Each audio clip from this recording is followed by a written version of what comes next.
अब बात mutual fund के लॉकडाउन की।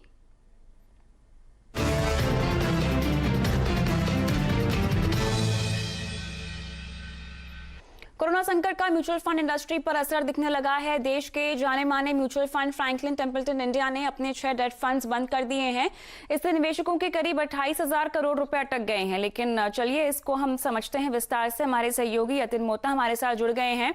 यतिन, ये बताएं कि फ्रैंकलिन ने अपने कौन कौन से फंड्स बंद किए हैं, क्या वजह है इसके पीछे, और अब निवेशकों को अपनी रकम कैसे मिल सकेगी?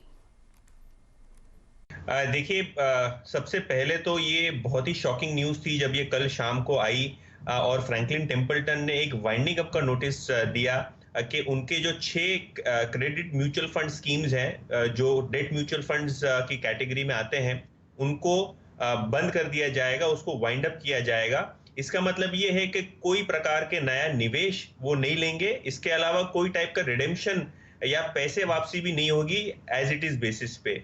कुल मिला के 28,000 करोड़ का AUM था, एसेट अंडर मैनेजमेंट था, जितना निवेशकों ने इन स्कीम्स में लगाया है अपना पैसा, और स्टैंड स्टिल होने के कारण कोई प्रकार का रिडेम्पशन अभी कंपनी लेगी नहीं। हाँ, पैसे जरूर मिलेंगे इन निवेशकों को जब जैसे ही मैच्योर होती हैं सिक्योरिटीज और पैसे आते हैं वापस, तो उस प्रकार से उनके पेमेंट्स होंगे। लेकिन सबसे बड़ा प्रॉब्लम था ये लॉकडाउन और कोरोना के चलते जो इलिक्विड हो गए हैं बॉन्ड मार्केट्स और इलिक्विड हो गए हैं कॉर्पोरेट बॉन्ड मार्केट्स, उसके वजह से सीधा असर देखा गया।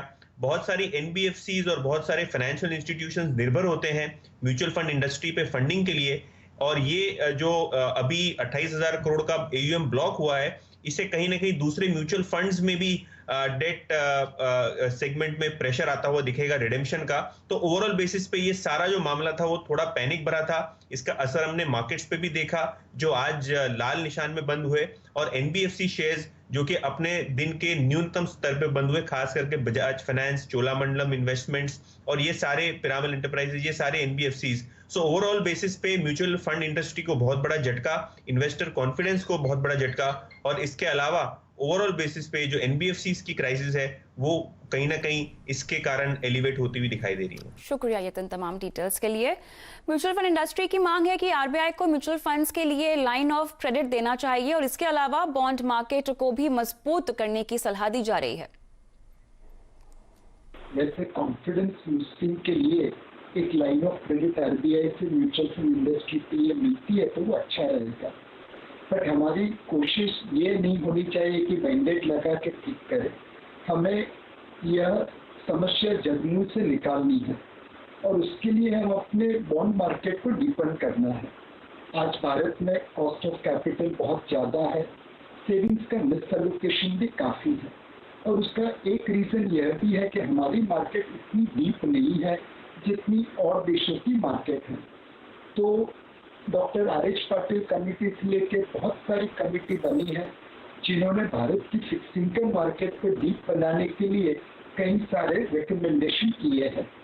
जब ये क्राइसिस खत्म हो जाए कोरोना वायरस का, तब सरकार ने, सेबी ने, RBI ने, बैंक्स, इंश्योरेंस, म्यूचुअल फंड्स ने, पेंशन फंड्स ने, सब लोगों ने मिलकर वो सारी रिकमेंडेशन इम्प्लीमेंट करनी चाहिए ताकि हमारी fix income market American market जितनी ही लिक्विड बने, डीप बने, और हर चीज को मार्केट में हम प्राइस कर सके ताकि कॉस्ट ऑफ कैपिटल भारत के लिए नीचे आ जाए। आगे बढ़ते हैं और आपके लिए एक अच्छी खबर। देश की सबसे तेजी के साथ बढ़ने वाली financial subscription service money control pro को 1 साल पूरा हो गया है। मनी कंट्रोल प्रो ने 1 साल में आपको एक्शनेबल इन्वेस्टमेंट आइडियाज के साथ साथ एक्सक्लूसिव एनालिसिस और इनसाइट्स और क्यूरेटेड मार्केट डेटा भी उपलब्ध कराया है, और वो भी बिना किसी विज्ञापन के।